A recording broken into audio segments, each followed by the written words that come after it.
I'll be there as soon as I can afterwards. Just a reminder, do as I say, not as I do. Don't hold the microphone close to you.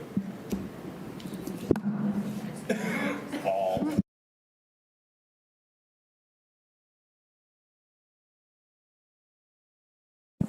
I hereby call to order this meeting of the Triton Regional School Committee on October 9th, 2024 at 7 p.m. I am Linda Lukowski, Chair of the School Committee. I want to welcome everyone here tonight. A reminder that this meeting is being audio and video recorded. I'm going to read our vision statement. We are a community of learners known for our unwavering commitment to meeting the needs of all students. Through the adoption of best practices and our active partnership with families and the wider community who are united in supporting the development of engaged, successful, responsible, resilient learners. Students will be well prepared to be ethical, empathetic, and contributing citizens. Can we rise for the Pledge of Allegiance? I pledge allegiance to the flag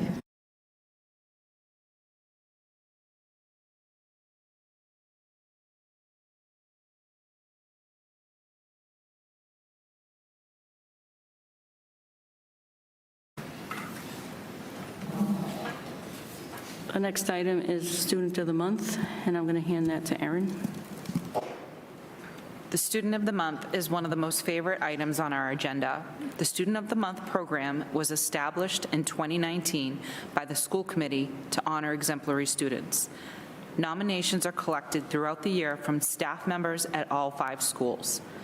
Nominations are made through 5 categories: service to fellow students, teachers, or community, dedication, determination, and persistence in the face of obstacles, attitude towards learning, determination, high achievement in academics, athletics, or performing arts, significant improvement in academics, athletics, or performing arts.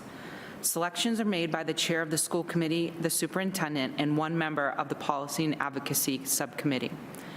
The Student of the Month is Layla Diaz. She was nominated by Regina Simons. Congratulations, Layla. Could both of you please come up? And Ms. Simons, can you please share with us why you nominated Layla?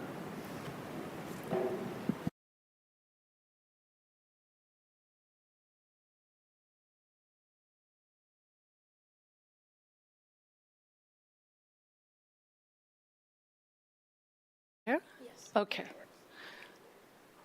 Well, congratulations, Lila. I couldn't be happier that she was selected, and there couldn't be a student more deserving than you for this award. It has been my privilege to teach Lila for 4 years and to see her in action as president of the Triton High School French Club and as ambassador, host, and traveler as a sophomore on the Triton High School French Exchange. Lila is currently studying AP French. She embodies the Triton High School vision of a graduate in all of its forms. Lila is inquisitive and genuinely interested in learning, not just getting good grades. She is a multilingual world traveler who earned the state seal of biliteracy in Portuguese when she, as a sophomore. When she learned about having earned the required score, her face lit up and she said, "My grandmother in Brazil will be so happy." This is Lila. Her compassionate nature and her unwavering commitment to service, excellence, respect, and well-being of others are evident in her aspiration to become a pediatric nurse. Lila's deep empathy and concern for those around her are testament to her character. The spirit of Triton lives within Lila, and she couldn't be a more perfect person for this award. Félicitations. It's no wonder Lila was just elected by her peers 2 days ago to serve as president of the French portion of the World Language Honor Society.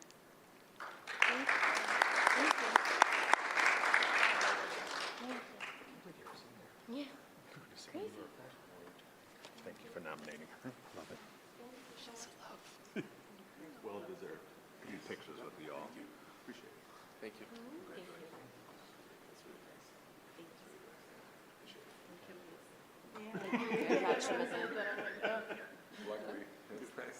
Come on. Genetics are strong. Take a picture over here with all of you. Excuse while you're here. Right? Right?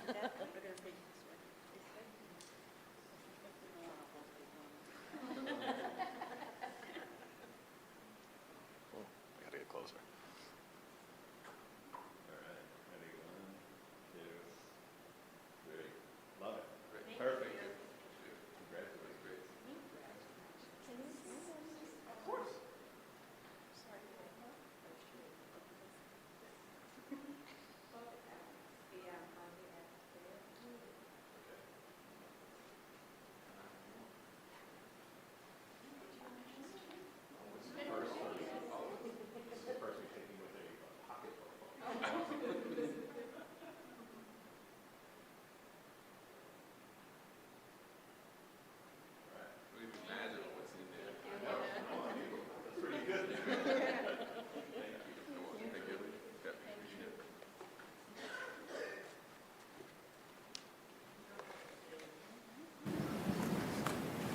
You don't have to stay if you don't want to, but if you'd like to, you may. I should say thank you to Liz for being here tonight. Patrick Kelly was unable to be here. Thank you. Thank you. Congratulations. Congratulations. It's Patrick's anniversary tonight, so we did good reason. Good life decision. The next item is the consent agenda. The consent agenda contains 9 donations tonight, all for 6th grade camp trips. You missed oral communications. Well, sorry. I wasn't going to do it. Sorry, I missed oral communications from the public. Would anybody in the public like? Stopped. Good catch. So seeing none, we'll move on to the consent agenda. The consent agenda contains 9 donations tonight, all for 6th grade camp trips. Thank you to the Christian Outreach Committee at Central Congregational Church for donating $1,000 to Salisbury Elementary Camp, and to the Institution for Savings for donating $2,000, and the Newberry Elementary PTA for donating $4,000 towards Newberry Elementary Camp. Thank you to TW Excavation and Development Corporation for donating $1,000, to Dyboot Veterinarian Services, Siglinde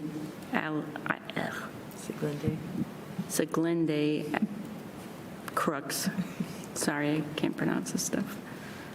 And Page Insurance Agency, Inc. for donating $500 apiece, and to Clean Joe LLC and DSD Enterprise, Inc.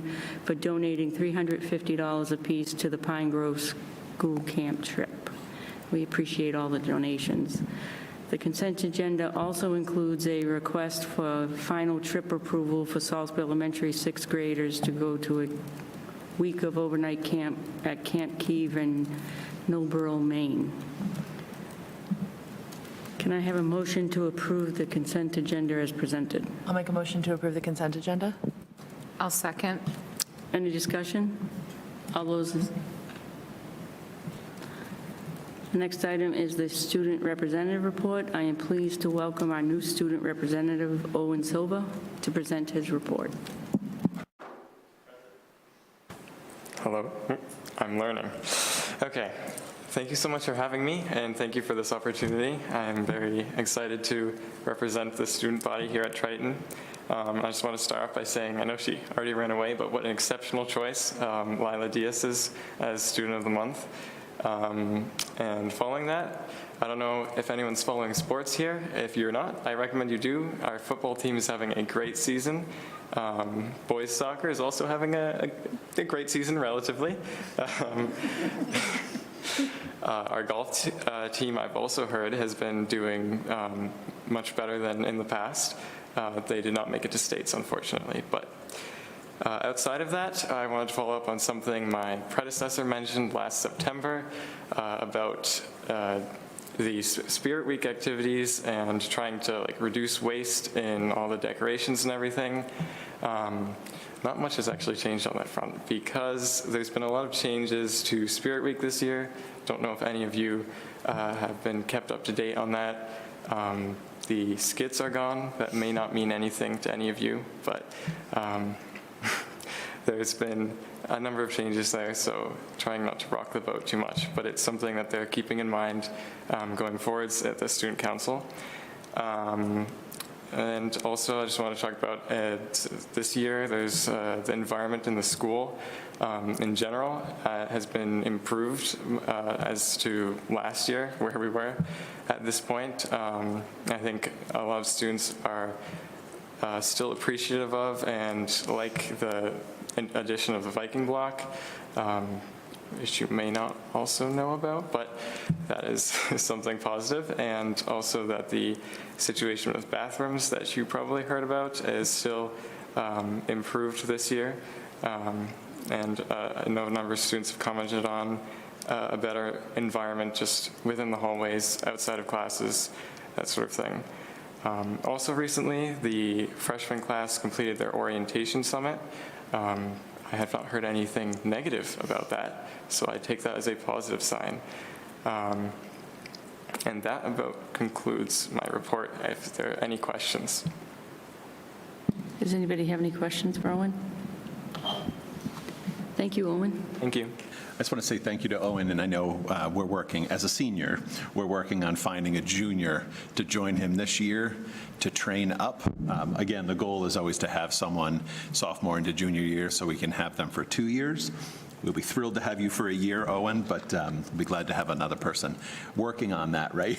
Drumming up some more business. So, but thank you for being here, Owen. The next item is new business. Would any members like to raise additional items for inclusion on a future agenda? Seeing none. DCC update. The District Communication Committee met here in the library on September 19th.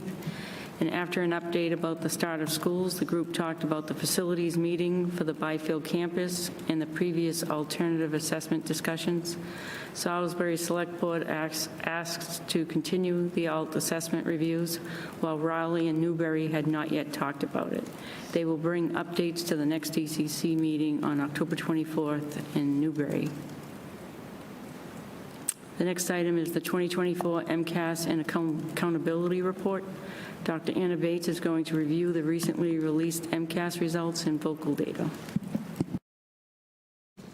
While she's setting that up, to just remind you, I was talking to Anna, she has a lot of information to share, and this ends up being a long presentation, but I think it's important. This is the one time a year where we look at the past year in totality and have a chance to look at MCAS data alongside iReady data, and this year I appreciate Anna's including vocal data, so that's a more comprehensive review, but just that it's not all Anna's fault. This is a really long presentation. I think it's important that we carve out time for this. So, Dr. Bates. Thank you. And this is going to be challenging for me because I usually pride myself on being concise and brief. I'm still going to try, but as I was running through this today, I was realizing, wow, this is a lot longer than I had thought it was going to be. So I'm happy to be sharing the accountability and assessment results with you.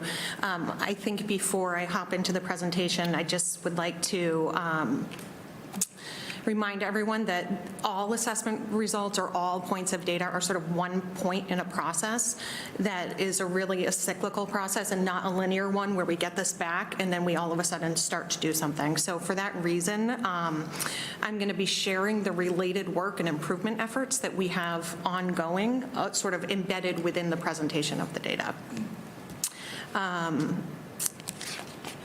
Okay, so there are going to be just 4 different sections. The accountability, which is back to our old accountability system from 2018. I will present MCAS data, including trends from the state, district level data, school-based data, and then last year somebody had requested a little bit of cohort data, so we'll look at 4 different cohorts. And I don't have iReady embedded in here, but just one slide to show the relationship between iReady and MCAS.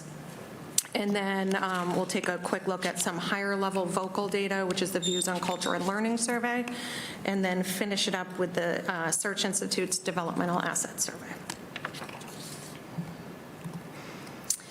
And feel free to hop in at any point with questions. I'll pause after each section. So in terms of district accountability, the accountability system, it's made up of multiple years of data related to achievement as measured by MCAS, growth, high school completion, advanced coursework completion, chronic absenteeism, so a lot of different factors that are embedded in this. Recent data, so this past year's data is weighted more heavily than data from the previous year. As a district, we are classified as not requiring any assistance or intervention, and that is due to our substantial progress towards our target.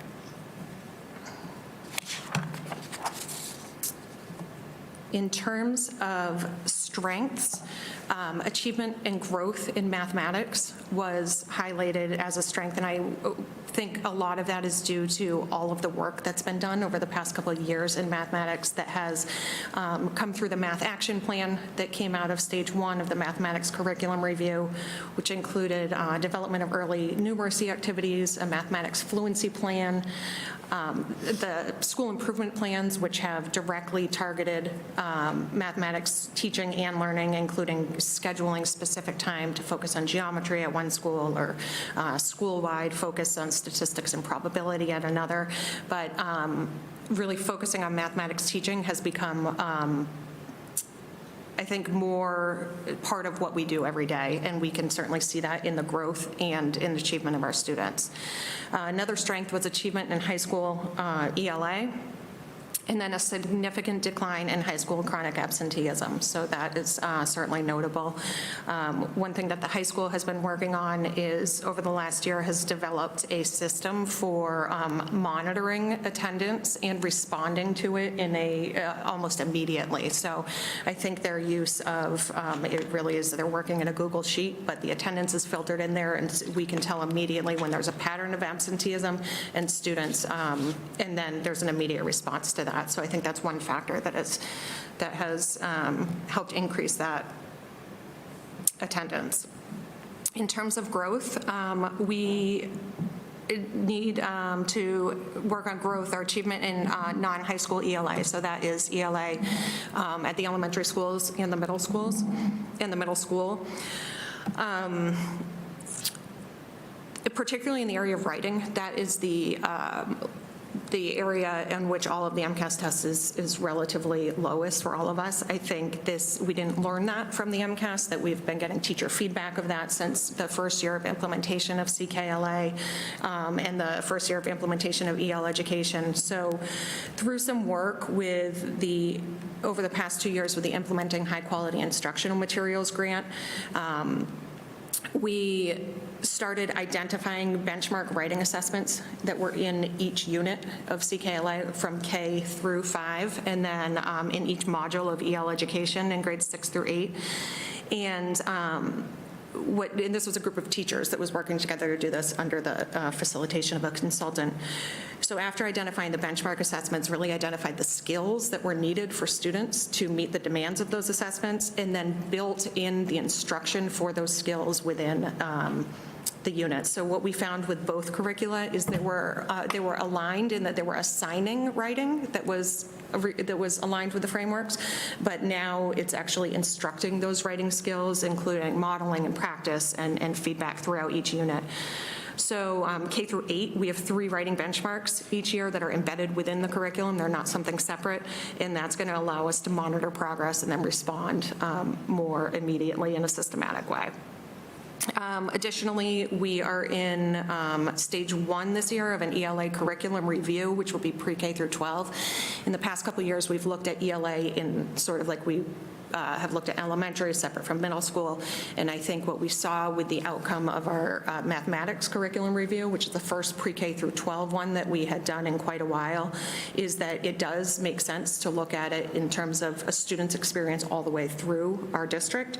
So we're going to be in stage 1 of that, which is really diving into how well are we aligned with the standards and what is our impact on student learning. the outcome of that curriculum review will be a action plan for improvement. Okay, so are there any questions about district accountability before I move on to the schools? Okay, so each school also receives an accountability. Sorry, I just wondered if you could go back and explain the extended engagement rate. Oh, yes.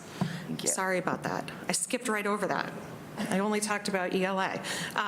Yes, well, let me go back then. We also need to work on achievement in high school mathematics. We'll take a look at that, and I'll share some other things we have in the works there. And then advanced coursework completion and extended engagement rate were also areas of, that we could improve upon. Extended engagement rate is the number of students who did not graduate in 4 years that we bring back to graduate in 5. So that really means once a student has left here after 4 years and has not graduated, how do we re-engage them in learning? And that is certainly a challenge. I do want to talk too about advanced coursework completion. We, between 22 and 23, had a significant increase in percentage of students in grades 11 and 12 who were taking advanced courses, and a slight decrease from that big increase from 22 to 23 into 24, and that decrease of was what sort of led us to a low rating on accountability. We actually have more students who are participating in 2024 than 2022, but our accountability is lower just because of the direction that we went between those 2 years. Thank you. We should all be shaking our heads. That makes absolutely no sense. Sorry, I didn't turn my mic on. Would you like to? I would not. Okay. I wasn't going to talk and make this long, sorry. Okay, so Newbury Elementary School, not requiring assistance or intervention, and is meeting or exceeding all targets. So this is the school that is the only school that we have that's actually exceeding targets in areas, and that is in achievement and in growth. There's some great highlights in both of those areas. So strengths would include growth in mathematics and in English language arts, achievement in science, technology, and engineering, and then achievement in math and ELA for our lowest performing group of students.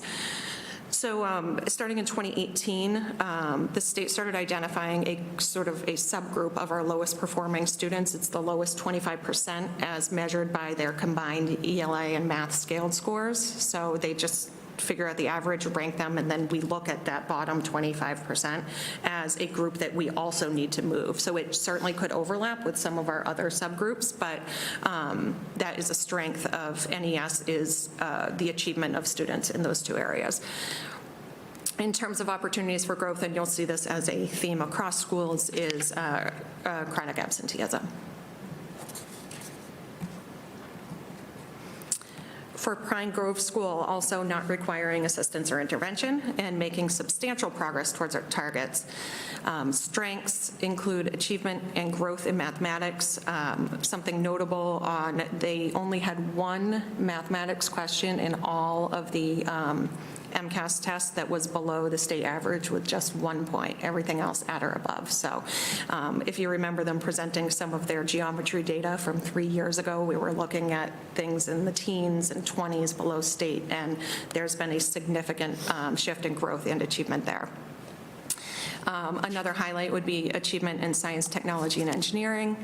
But an opportunity for growth would be achievement and growth in ELA for that lowest performing group at Pine Grove.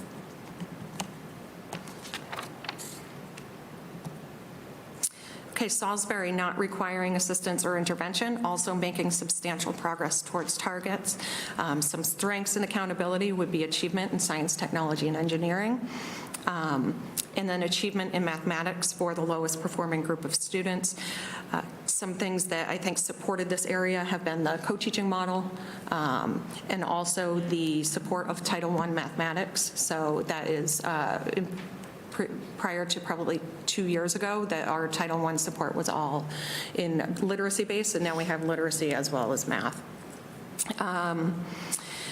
Opportunities for growth, achievement in ELA and mathematics, and we do have some work set up this year with 2 different consultants who we've worked with for years, one in mathematics and one in ELA.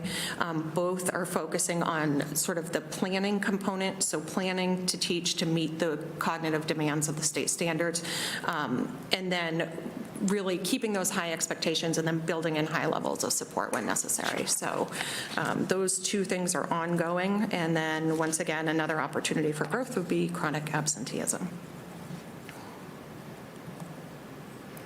For the middle school, also not requiring assistance or intervention, making substantial progress towards targets. Strengths that we saw this year were growth in mathematics, and then, but opportunities for growth would be achievement in science, technology, and engineering, as well as ELA, and then also chronic absenteeism.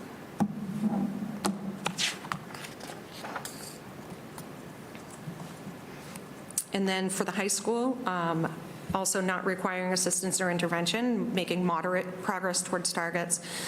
Strengths this year were achievement in science, as measured by the biology MCAS, and also achievement in ELA, having a strong 4-year graduation rate and a low annual dropout rate, and then chronic absenteeism at the high school was noted as a strength because of the reduction from the previous year. Opportunities for growth include achievement in mathematics, extended engagement rate, and then advanced coursework completion. So in terms of the achievement in mathematics at the high school and at the middle school as well, one of the steps that came out of our curriculum review was to explore getting a high-quality core curriculum for grades 7 through Algebra 2. So we are currently piloting this year. We're piloting 2 different curricula with the hope of making a recommendation for adoption in the spring, or we'll make the recommendation in the spring for adoption in the fall. So at the middle school level, we have all mathematics teachers participating in that pilot, which is fantastic because then we can get feedback from every teacher who's teaching every potential level that we have, and we have teachers from the high school from geometry and algebra 2. We're going to be providing feedback on that as well. Any questions about accountability before I shift to MCAS? Just one component of accountability? No? Okay, great. So this is an overview of the state MCAS data. And I present this first so that we can sort of look at our own data in comparison with the state afterwards. There was a decrease in ELA achievement at all grade levels this year. -3 points in the percentage of students meeting and exceeding expectations in grades 3 through 8, and then -1 in grade 10. For mathematics, there was no change in math achievement in 3 through 8, so flat from 2023 to 2024, but a decrease of 2 percentage points in grade 10. And then science, technology, and engineering was quite inconsistent, with an increase at grade 5, a decrease at grade 8, and then an increase again at the high school level. So this is an overview of our district achievement. Let me just orient you to this. On the left-hand side, you will see ELA, in the middle, mathematics, and on the right, science, technology, and engineering. The graphs are showing you the percentage of students who are meeting and exceeding expectations, and the sort of green line is us, and the dotted line is the state.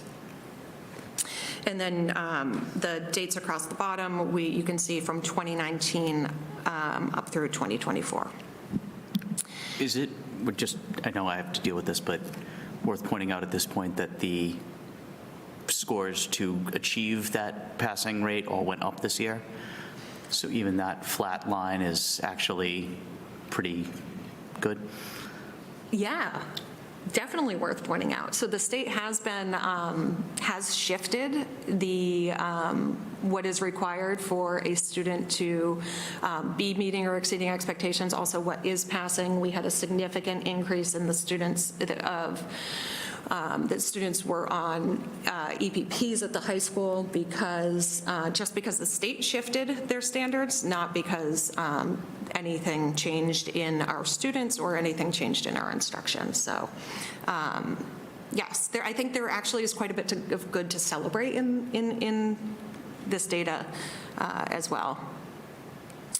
So in ELA, we have 48% of our students meeting and exceeding expectations. That's down 1 point from the previous year, but 6 points over the state average, and a smaller increase, or I'm sorry, a smaller decrease in our percentage than the state average.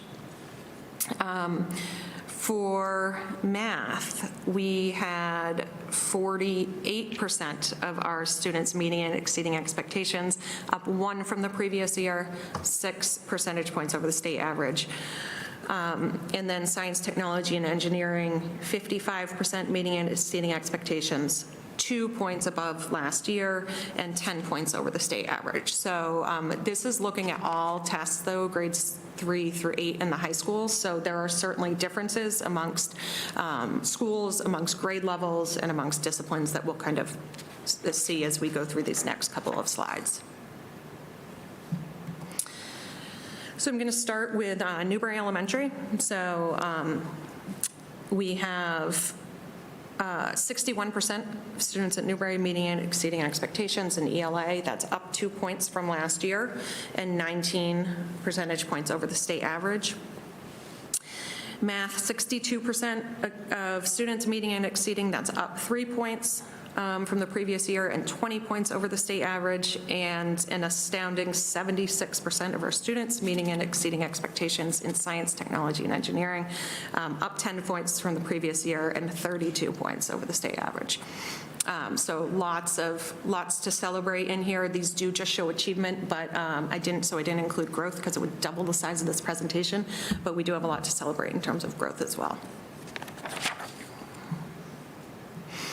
For Pine Grove achievement, 54% of students are meeting and exceeding expectations in ELA. That's up 1 from last year and 12 points over the state average. Mathematics, 60% meeting and exceeding, up 6 points from the previous year and 18 over the state average.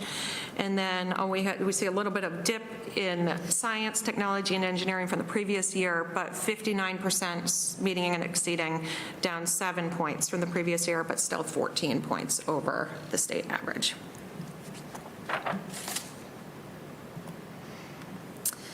This is Salisbury Elementary. We have 29% of students meeting or exceeding expectations. There's no change from the previous year, 13 points below the state average. For mathematics, 35% meeting or exceeding expectations, up 5 percentage points from 2023, and 7 points below the state average. So you can see that this green line is getting closer and closer to the state as we move through the years. That's exactly the direction that we want to be going right now.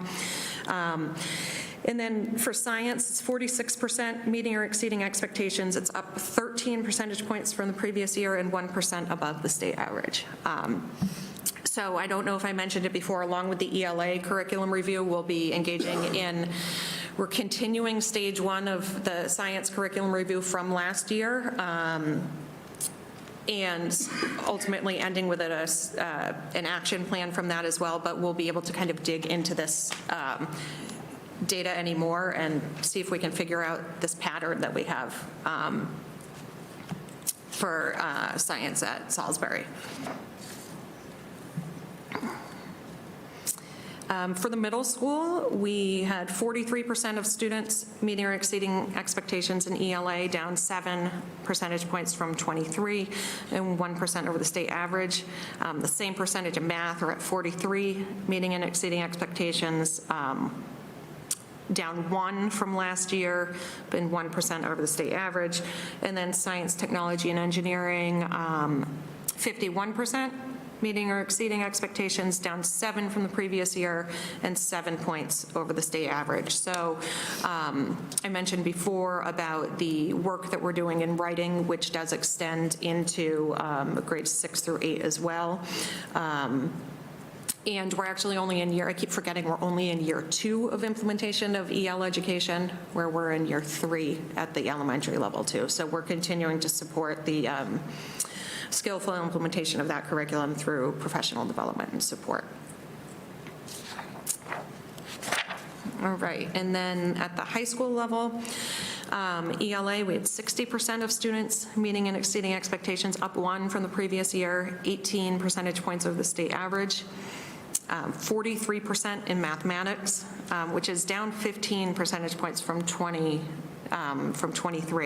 and 1 percentage point over the state average. And I've been chatting about this a little bit with Patrick Kelly, and it's almost as if that 2023 group was the outlier, not that we have all of a sudden sort of shifted anything that made us go in that direction. So we're going to keep collecting data. I really think that getting a core resource that's standards aligned is going to be impactful in our mathematics instruction at the middle school and high school. A little bit more information about that. We are, in the pilot, we are sort of focusing our assessment using a rubric from the Curate organization, which is curriculum ratings by teachers. It is an independent curriculum review, which they have rated both of the programs that we're looking at as high quality. So we are not just taking their word for it, but we are using their rubric as we go through our own assessment. So we're looking at the content standards and organization. We're looking at grade appropriate practices embedded in the curriculum, classroom application, including accessibility of the materials for all students, usability for teachers, and then also the impact on student learning. So we're going to dig into that math this year throughout our pilot.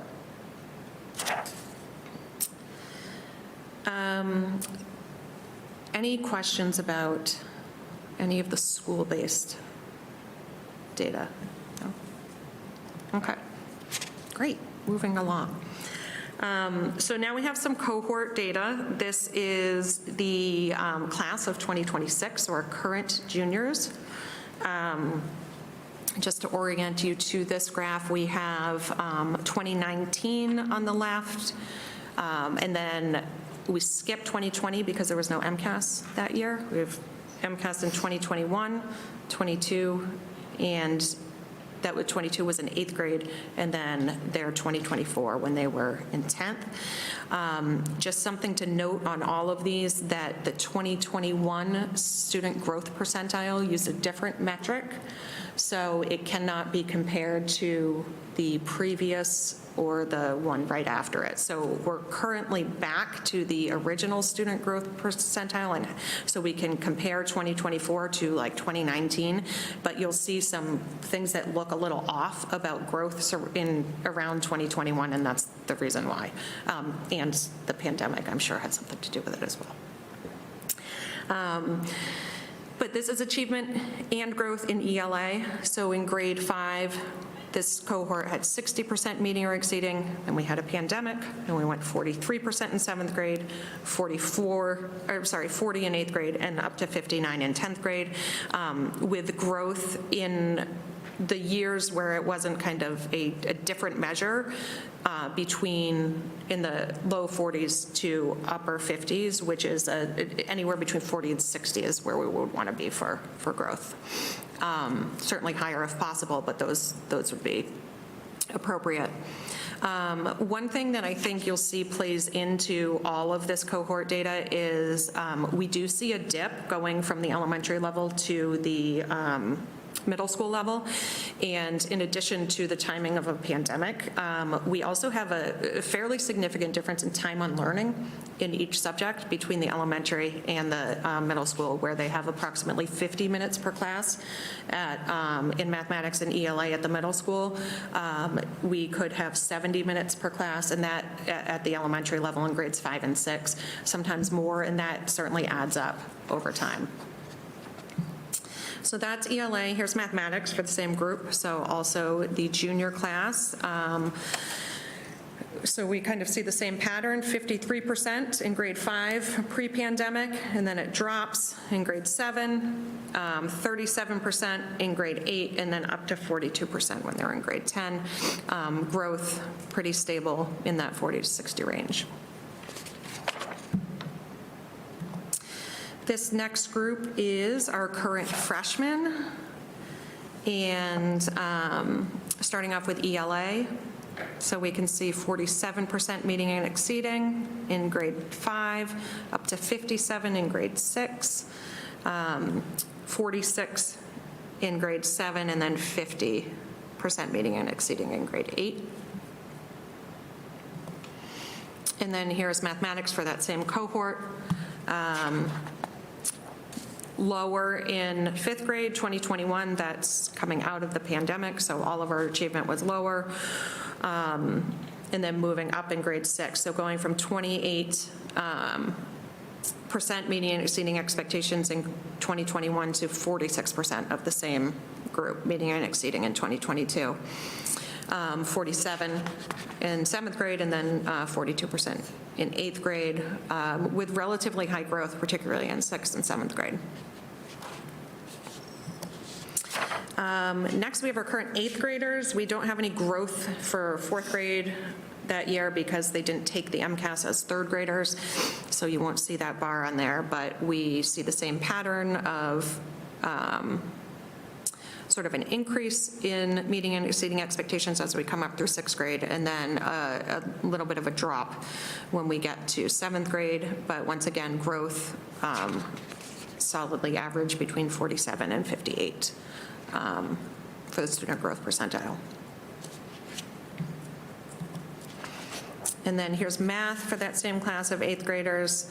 We'll go from 28% in grade 4 to 37% in grade 5 to 53% in grade 6, and then 43% in grade 7. But growth, once again, is solidly average there, above 50 in for each year. And then I think this is our last cohort, our 7th graders here.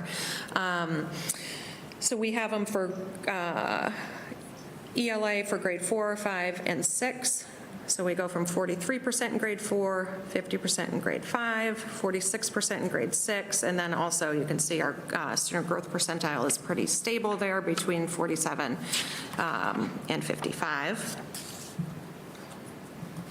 And then for math, achievement and growth for the same class, 44% meeting and exceeding, up to 48 in grade 5, and then 55 in grade 6, with, once again, we have pretty solid growth, 56, 59, and 61.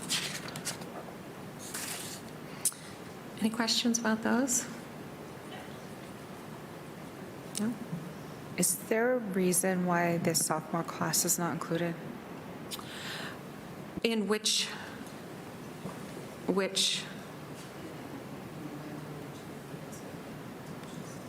sophomore class? So sophomore is included in the class of 2026 because it's the last one in which we got their data in the spring of 2024. You mean the current sophomores? Oh, the current sophomores, because we only have bio data for them because it's for the current sophomores, we don't have the high school data. That's why. Thank you, sorry. Nope, that's fine. I was thinking it through. Like, did I forget something?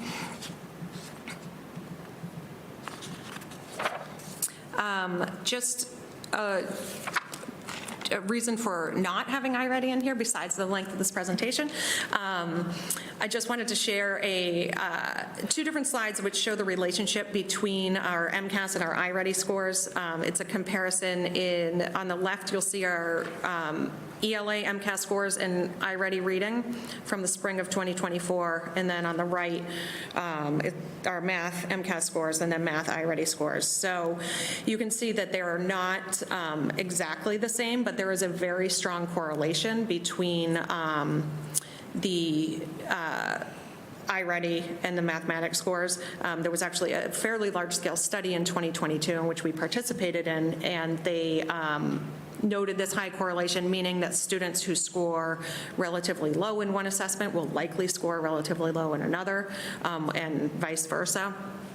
What this allows us to do, knowing how close that correlation is to use the iReady data that we collect much more frequently to really plan for intervention and instruction prior to state assessments. So we have a number of teachers and a number of grade levels and students who are engaging in online instruction, but all of our teachers at the elementary and middle school level are using the iReady benchmark data to really understand who their students are, what are their strengths, how to build upon those strengths, and then how do we support their areas of need at the same time.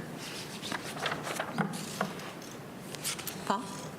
This is cycling back a little bit to Paul Mayette's question. That growth percentage is roughly how students do compared to similarly positioned students from the year before. But they're changing the meeting and exceeding thresholds. So I'm wondering how this year's growth percentiles play in with that change, or if it's unaffected, because is the growth percentile more based off of the raw scores, or is it playing off of the threshold scores for meeting and exceeding? That's a great question, and I don't know. Okay. So the growth percentile is based on how students grow compared to students with similar testing histories to them. So I don't know that meeting or exceeding, that would impact the achievement levels at all, even though they are changing the scale score required for achievement. But I can dig into that a little bit more. Okay. Similarly, we get these meeting and exceeding percentages, and we base a lot, like this presentation, or those percentages, but those are not based on the raw scores. So I'm sorry, we're not seeing the raw scores. So when the state changes their scaling systems, that our students' achievement is kind of hidden. It absolutely is. Clarifying that. Okay. Yes. And although we don't have it in this presentation, that we do have the student scale scores. So, and I can tell you that there are principals who are digging into those to confirm exactly what you're saying, that there is achievement that's hidden within this because the system keeps shifting.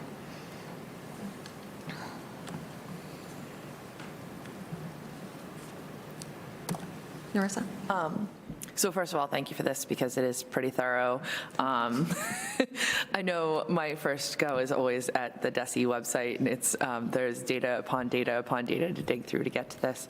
I guess, you know, these are always hard to look at because I know our students, they're working very hard, and that doesn't show always in achievement, which is hard. But even more than that, I feel like it doesn't always show in the SGP scores because they just, it's a one-time score over the year. But I do have to say, I feel like we're still seeing some trends. I mean, there are things here that we've talked about in past years that have definitely turned around, like looking at those math scores in 3 through 8 in particular. I was wondering if you could talk about the SGPs at the middle school, which is, I know, something that we've kind of talked about before, not seeing sort of that level of growth there that would push students to the next level. And I was wondering if you can also talk about a little bit about, it looks like 5th and 6th grade ELA. It's harder to pull out in this presentation, I think, than from what I was seeing online, but it looks like 5th and 6th grade ELA growth and maybe that's being affected by what Paul was talking about, but it's not sort of in line with where the other ELA growth scores were. I think I'm going to have to, Okay. I don't know that I can That's totally speak fair. off the cuff on that, but I will certainly look into that a little more closely. This is hard for me too, because I tend to not look at this overall because there's so many different factors. I am often looking at data that's disaggregated by subgroup or with a, so let me get back to you on looking at, so I'm looking at SGP in 5 through 8.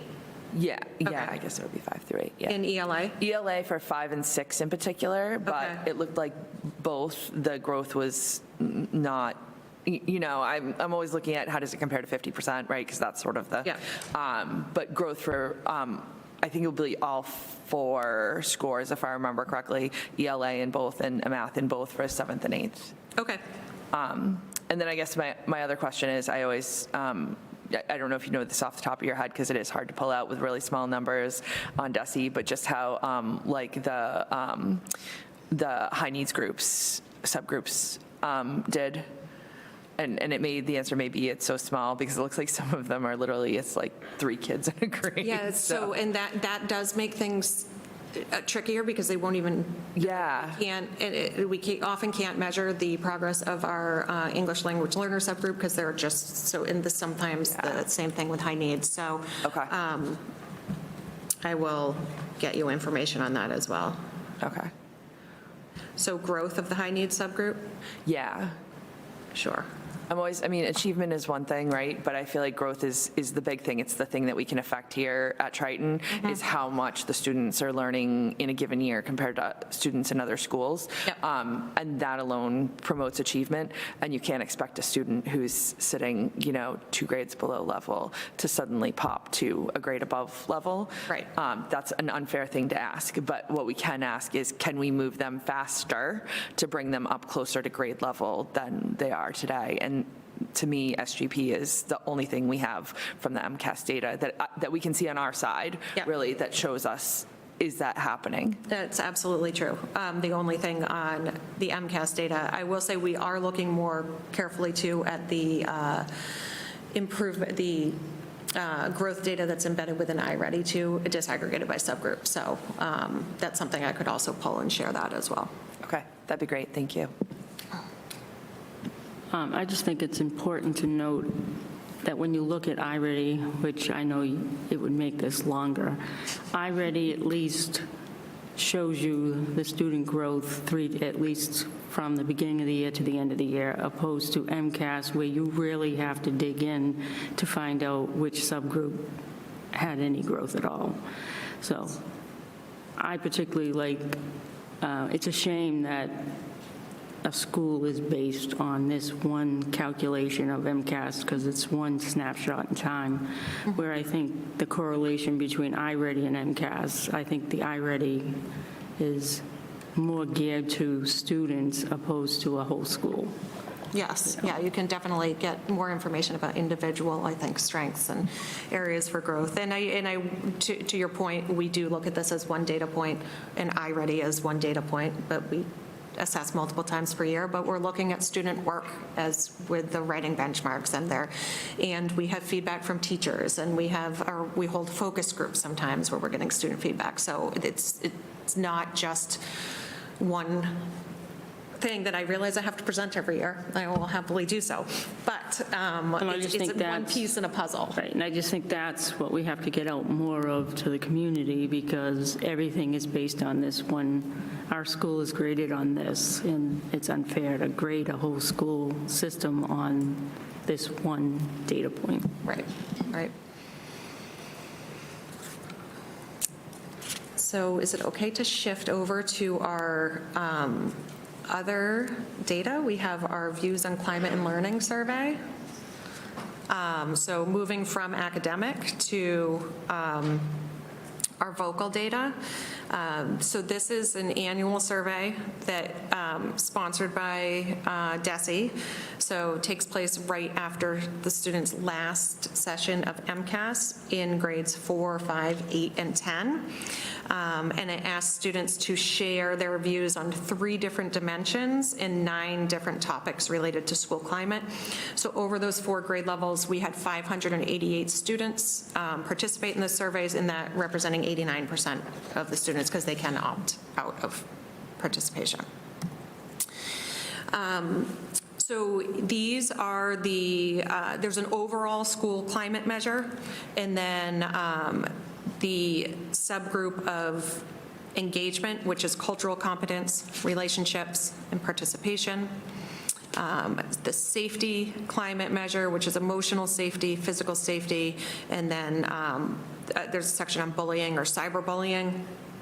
And then the environment, including instructional environment, mental health environment, and discipline environment. So once again, like the others, this is pretty broad, very high-level data. The leadership team tomorrow morning, although they may not know it yet, is going to be diving into this disaggregated data, which I'm really excited about. But this, once again, is it's very broad. But general themes are that we're pretty close to state averages. There's variation between the different schools. There's variation between different student groups within the schools, and not always the same patterns of variation. Sometimes there's a subgroup at one school that has a particular strength, and at a different school is not a strength. And that's why we're going to be looking closely at it as a group. One thing worth highlighting across all of these surveys is that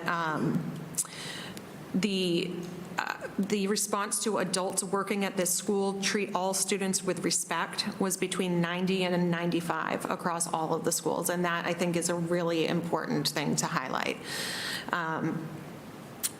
So what you see here are an average index score for each category. If we had less than 30 in any area is seen as the least favorable climate we could have in a school.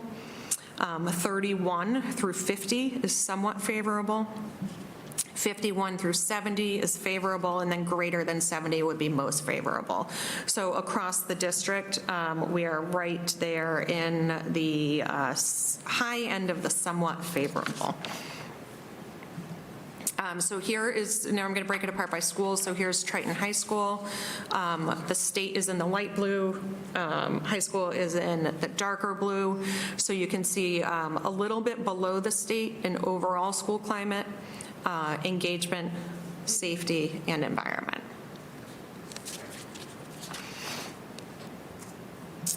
At the middle school,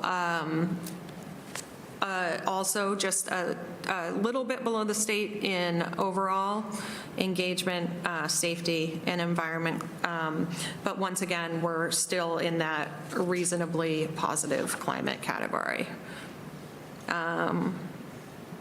All right, here's Newbury Elementary. So here you can see where we're talking about some variation between schools. We had, we're at 61 for overall school climate, 58 for engagement, 61 for safety, and 61 for environment. So on the higher end of above the state. And we have a similar pattern at Pine Grove School. So 59 for overall school climate, 57 for engagement, 59 for safety, and 58 for environment. And then for Salisbury, a little bit closer to the state averages, a little bit similar to what we have with the middle school, just below the state average with 47 for overall, 49 engagement, 47 safety, and 46 for environment. So once again, all of them pretty close to the state and within the favorable climate, school climate range. So not a lot of specific information here. Can I ask a question? So the state average, Yeah. so the state ratings, those stay consistent across all 5 schools. So that's statewide, all grades, and then we're comparing a high school to the statewide, all grades. Okay. Yes, because I thought that sounded a little odd and it is exactly how they present the data. Yes. So it's all grades this week, so it's not matching Yeah, so if you look at the 5 schools, the numbers for the state stay exactly the same. And then we can only show our comparison by, we don't get the breakdown by grade level from the state. It's just all grades.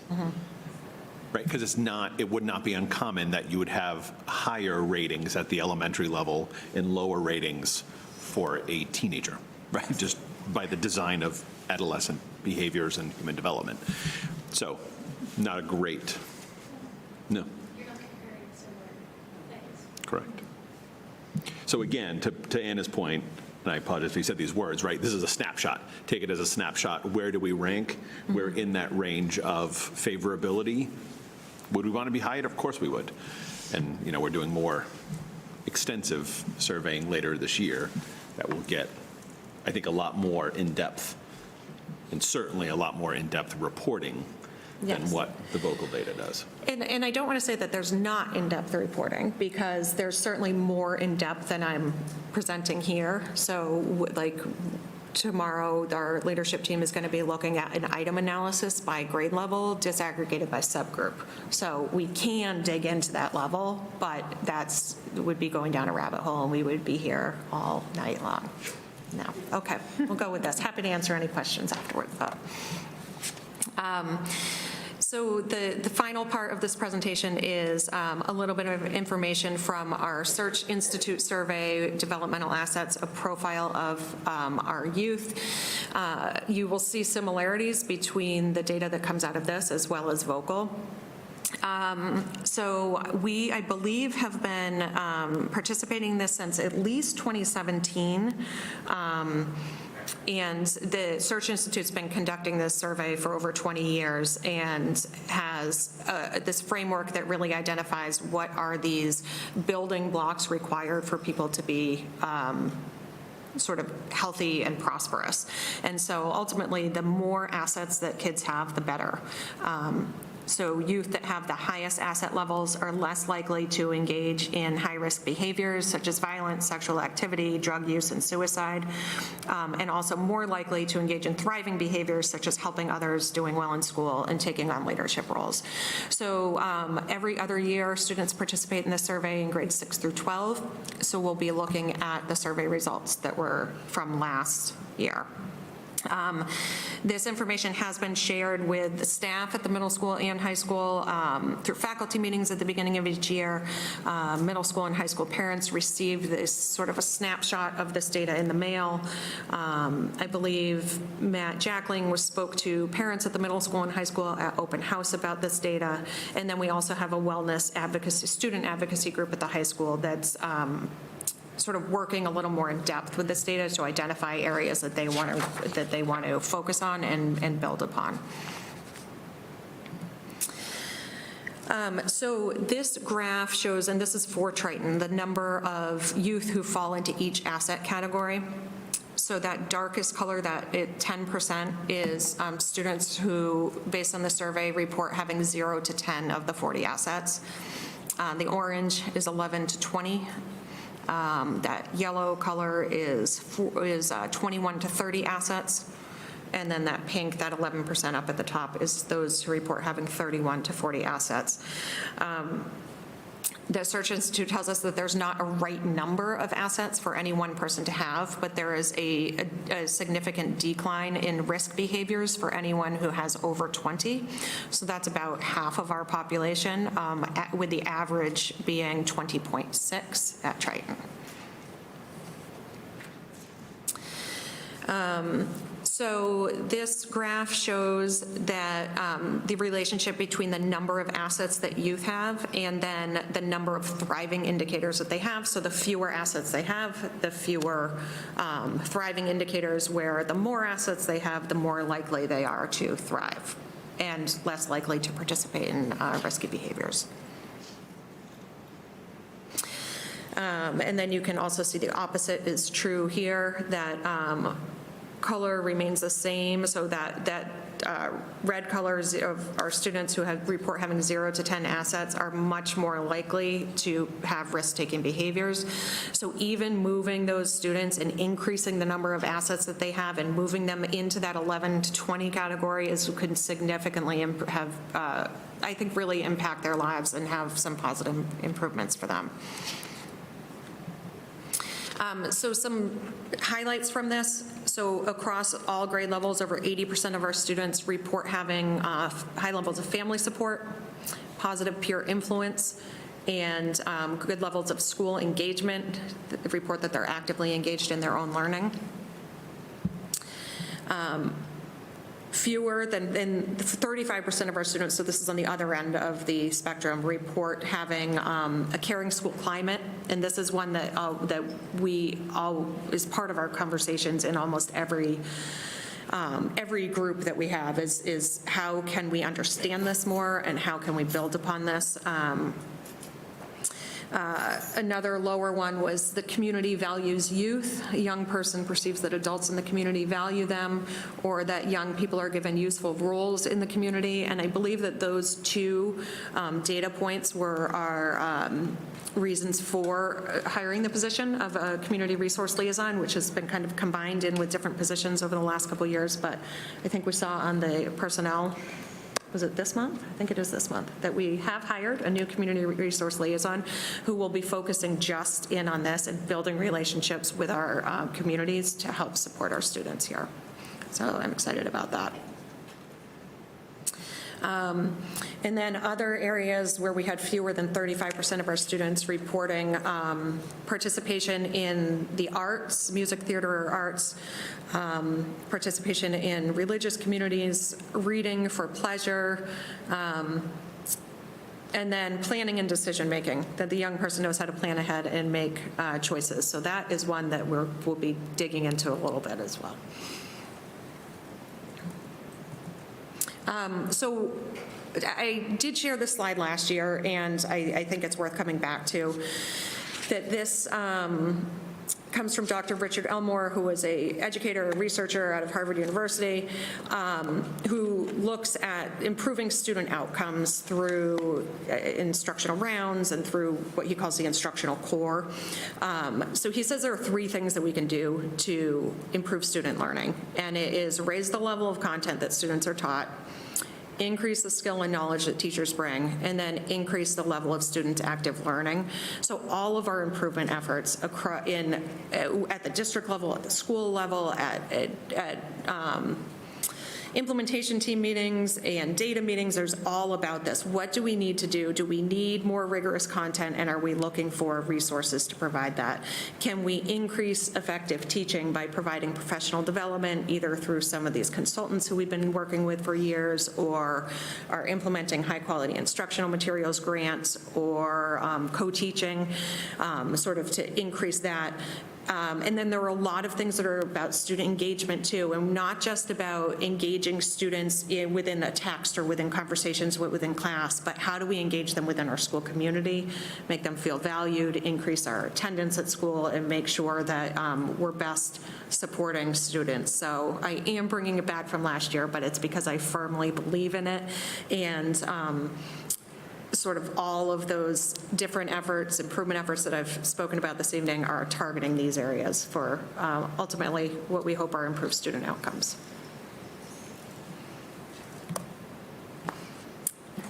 Does anybody have any questions for Anna? Anna, that was very thorough, and I really appreciate all of your data points. Thank you, Anna. I appreciate that. A lot of information. Can I ask a question? Would it be helpful to chunk this up so that this wasn't a single presentation, but multiple? You know, we could talk about iReady in the process. We could talk about MCAS data. We could talk about vocal data. We're going to have a new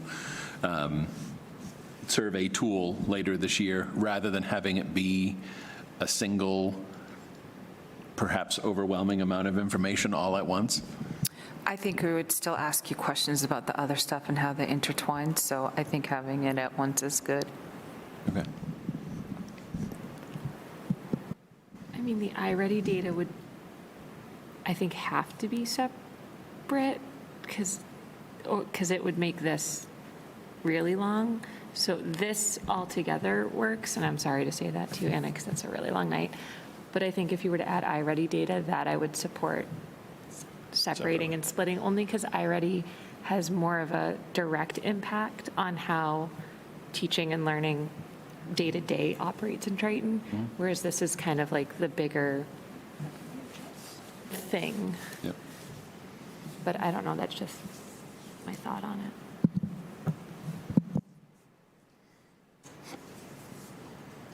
Right. It doesn't have to be answers. I was just wondering. No, I mean, I guess I could go both ways on this because I do think it intertwines. But also, I would love to dig a little deeper into some of these because I think it goes to points that we have talked about as we talked about belonging, and even I'm looking at, the caring school climate and how that, it can affect everything, right, out there, and how low that is. And I'd love to dig deeper into that type of information. I think that's hard when it is all chunked together, but to the point is all intertwined as well.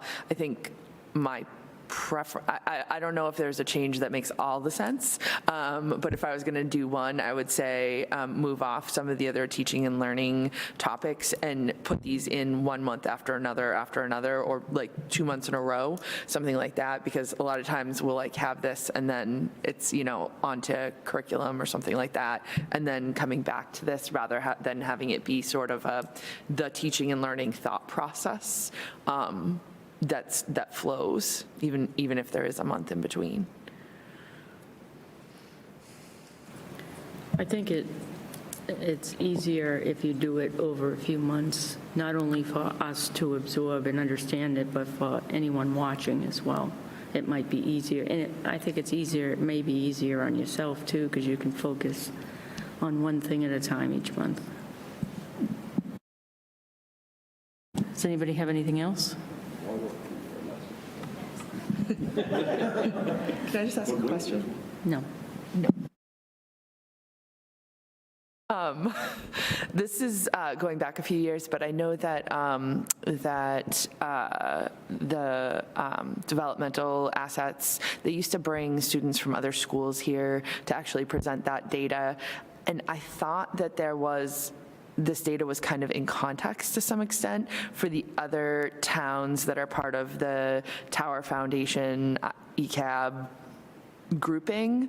And I'm just curious as I'm looking at some of these. I mean, test scores are one thing. I feel like this disturbs me a little bit more because test scores, I think they can undermine a student's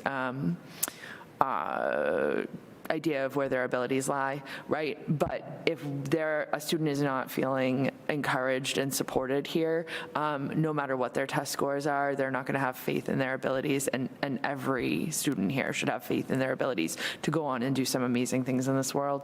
I'm wondering if we have data that compares, for instance, like the Triton Caring School Climate rating against Newburyport and Amesbury, and Georgetown, I think, was in that grouping. And because if somebody has a magic wand out there and they're doing it well, We should right? borrow the wand. Exactly. We should borrow the wand. That is well put. I am 100% an idea stealer where someone else has a good idea. And I'm just wondering if someone's doing it better, that we can look to them as a model. Yeah, so the groups are coming together. I think they were supposed to get together the student groups were getting together, I think, last week, and it was canceled and rescheduled for next week. So that's happening very shortly, and I can get I'm not attending, but Matt Jackling's going with the group, and we have middle school and high school students attending, so I can get some information from that group about comparison across towns, but also I think even more importantly is how are people building upon these? Yeah, absolutely. Thank you. I would also advocate for maybe presenting some of that, particularly the assets at the end with the DCC at some point. If they're saying we've got fewer than 35% of students who are feeling that the overall community is supporting them, community leaders ought to hear that. interesting because that particular data point, although it's been steady across the years that we've done it, doesn't necessarily align with what we're seeing from Vocal too. So that's why I think it's important to really kind of dig into that and talk to the students. Where is that coming from, and how do we shift that? When's the asset survey given? So we administered last fall, so not this year. We administer again next fall, and we get it in like January. So January of 2026, we'll have our next. When you say that the vocal and the asset don't line up on something, the first thing that jumps to my mind is what time of year are we asking those questions? So that's why I asked that. Fall versus May is different. That's true. And I always think that after a student's last MCAS test is a really tricky time to ask them about school climate. But in this particular case, we have some positive feedback from them in that. But yeah, you're right. And it's different groups of students too, because it's 6 through 12, where we're only looking at grade 4, 5, 8, and 10 for vocal. So lots of different factors that could play into it. Thank you. The next item is the Facilities Subcommittee report. As the Facilities Subcommittee develops a Plan B for the Byfield campus this fall, there is a lot of work going on and starting to become more public. I'm going to turn this over to Subcommittee Chair Matt Landers for an update of the recent meetings, and then the superintendent to talk about the press release. I'm sorry. We met on October 1st. We went over 4 more plans, and we came up with a consensus on the one that we liked, and there's going to be some minor changes made. And we're meeting on Tuesday to hopefully look at the final schematic, our big block plan, sorry. Yeah, so we tried to, at the last meeting, we talked about that there's a need to start communicating to make sure that there is information flow early and often, and we certainly have done a lot of communicating. But I think when we get to this level and are talking about actual big block plans, again, schematic is an architectural term that's actually a level of design, so these are not schematic plans.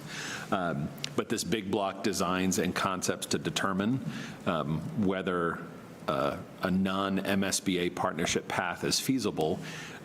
So we decided that we needed to start having those communications, so we did draft a press release that ended up sent to the newspaper last Thursday. It turned up as a story about the press release rather than the press release in the paper on Tuesday, which is the non-print day. So it did not get printed. If you are an e-edition reader, you still saw it it was above the fold on the front page, but it did not get out in the printed version. So I have connected with them and hoping to make sure that this is a kind of a continuing coverage kind of idea, that this is certainly going to be a topic of interest.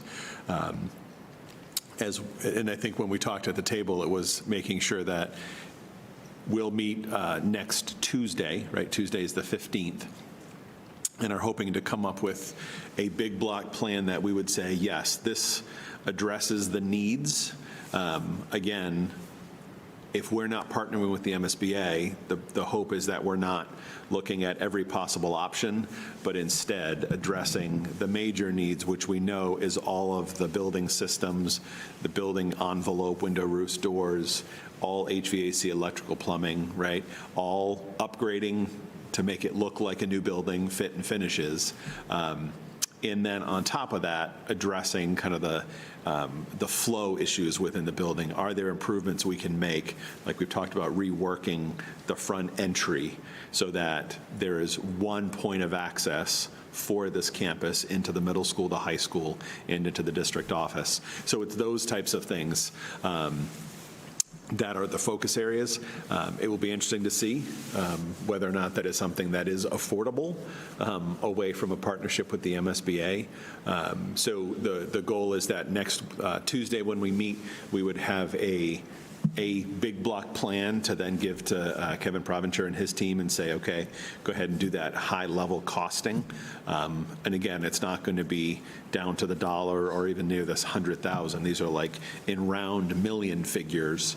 What kind of a project are we talking about? So we're on target again to, by the time we hear from the MSBA, again, informally, hopefully that was last week of November, first week of December, and formally mid-December, that over the course of the rest of the month of October and into November, we'd be able to start developing those costs and be in a place to be able to say, yeah, here's what is and isn't viable, and be ready to react as we've planned by December when we hear from the MSBA. So that's the story. Thank you. Does anybody have any questions? The next item is the FY25 Chapter 70 reallocation to stabilization. Superintendent Frogier is going to present his recommendation for the unanticipated additional Chapter 70 the district is due to receive this coming year. So this has been talked about quite a bit already. Those who were at DCC last month, we talked about it. This was talked about at the Finance Subcommittee as well. In essence, you know that when we ended up closing the books, it was roughly $250,000 that we used out of stabilization to escape 2024. 2024 was a banner year for repairs, ranging from tight tank replacements to massive leaks in the middle school. So we had major overages. We had talked about that throughout the year. Again, had to spend about $250,000 out of stabilization. To address that, in recent years, or pretty much we'll say recent years, the final Chapter 70 has often come in higher than what we budget for in March. That's generally $30,000, $40,000, $60,000 at the most. Largely, it's been when we budget 30, which we now get by statute, and the state finalizes it at 60. Obviously, this year they finalized it at $104 per pupil, so that gave us an extra $159,544, close to $160,000. So my recommendation is when we do the fall adjusted budget, which is currently slated to go to the Finance Subcommittee later this month and to you in November. Worst case scenario, November to Finance Subcommittee to you in December, that we would increase excess and deficiency. Increase revenues for Chapter 70 by $159,544. And then we would increase expenditures in the line where we now have allocated $150,000 to transfer to stabilization, and that we make that additional transfer into stabilization this year. So in essence, what we're doing is we're replenishing 150 of the 250 that we had to spend down out of stabilization, which makes the hit really be $100,000 net for last year, which feels a whole lot better than the $400,000 figure we were talking about toward the end of the year as a possibility. So it isn't a formal vote tonight. The vote would be as part of the budget. We wanted to bring it to you formally to say this is the plan, give you an opportunity to say, heck no, we won't go, or yeah, I really like that, let's do that, and we'll bring it to you in the adjusted budget. Does anybody have any questions? Everyone likes it? Yes. The next item is the superintendent's report. The superintendent will now give his report. Sorry, I was clicked on that. Brief report, but one thing to report to you. It's always nice. North Shore schools are competitive on the fields. Some of you may have heard some tragic events in Ipswich next door, hitting the high school pretty hard. And so it's been amazing to see the resources. We have counselors going over there tomorrow. Nemlik was there. So it's awesome to see people supporting one another, because it doesn't happen enough, but when push comes to shove, it's really proud of the work that people are doing. So our hearts go out to the entire Ipswich community over there. For my report, just to couple quick updates, really brief. School opening was good. We certainly have folks settling in and some of the normal fun challenges that we have over the course of a school year popping up. But by and large, people have reported it's been a very good opening. People are glad to be back and good things happening. As usual, personnel updates. We still have not fully rebounded post-pandemic, but we are in a much better place. Instructional assistants still seem to be that position that is really challenging to fill, especially the most challenging instructional assistant roles, working with some students who have some pretty severe needs and behaviors. So those continue to be a challenge to fill. By and large, other positions, as we're posting them, we are able to fill them. So that's a nice change. And then I did report here, just to confirm, to say it, I don't think I've shared the name, John Kwiatek will be joining us as the Director of Technology effective December 2nd. Greg Kulowick is transitioning out. He gave notice back over the summer, so he's giving way more than his 90 days, and I appreciate that. But he's working kind of 2 to 3 days per week through the month of November in transitioning and handing things over to John Kwiatek. I'm excited for John to join us. Comes with a really extensive skill set on the technical side and has been in schools, 3 different school districts, spent 20 years in Manchester, Essex, managing the networking system. So comes to us with a strong breadth of technical experience and also a real strong understanding of the needs of being in a school setting, because sometimes what teachers want computers to do and what computers want to do are sometimes at odds. Seeing all the educators around the table nod. School transport update, just to share with you, we are bidding our transportation out. It continues to be a challenge. We continue to have 2 full runs funded that we're not able to fill. We are Brian, I said we, the collective royal we, Brian is working on the bid specs to get that out this fall. Hopefully before the holidays, we will have information to know what the impact will be. The one thing I did note here is there is a new player in Coach Company that had previously done coach buses. Ironic, but they have moved into yellow school buses and have the Newburyport contract. So I don't know that they would bid on our contract, but certainly having multiple bidders at the table is better for everyone, as it keeps prices in check and services in check. So more on that as the fall continues. We are hopeful.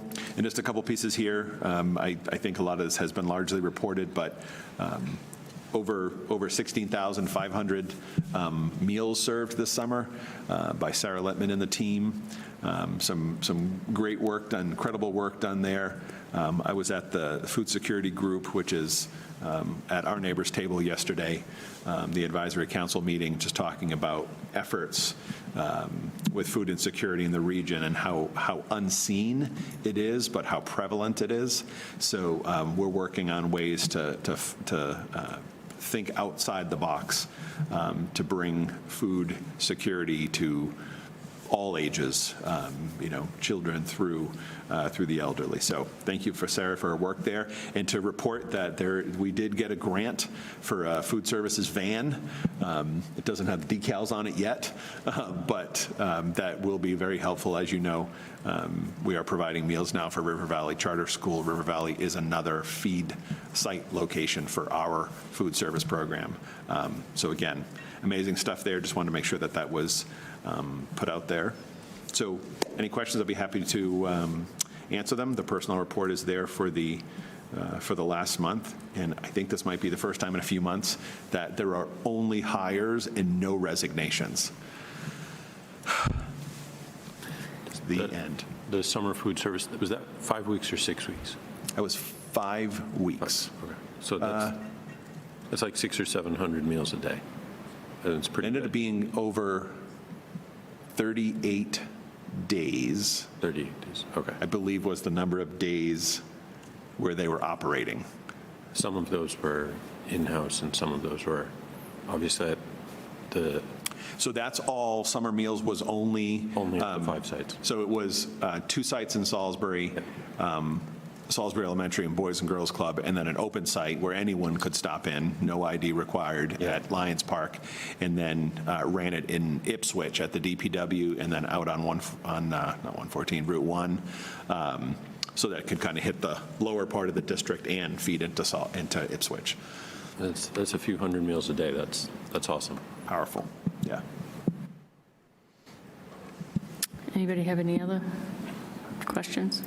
Can we have a motion to receive and file the monthly personnel report for October 2024? Make the motion? I'll second. Any discussion? All those in favor? The next item is the 2024-2025 school committee goals. At September's goals workshop, the committee decided that there would be 2 goals for the coming school year, one for belonging and the other for facilities. The document attached to the agenda was developed from that discussion and needs to be amended and approved or approved as is. Do any members want to suggest any changes? Can I have a motion to approve the goals for the school committee for the 2024-2025 school year? Make the motion? I'll second. Any discussion? All those in favor? The next item is the 2024-2025 superintendent goals. Superintendent Forget is going to present his proposed goals. I will try and make my goals as quick as your goals just were. So some of these are repeats, some of these are things we've talked about through the district strategy, so I will be brief. My goal here on student achievement, remember last year we talked about stretch growth, and it was a fun exercise, and realized you really can't use that to set a goal just based on the way stretch growth works. So that doesn't mean we're not focusing on stretch growth and there aren't priorities there, but this is focused on the percentage of students meeting or exceeding. So you can see this is grade, and this again is iReady using a local assessment, grades 2 through 8. For reading over the last 3 years, and again, end of year, spring was 66% meeting or exceeding. Spring 23 is 70%. In 24, it was 68%, a little dip there.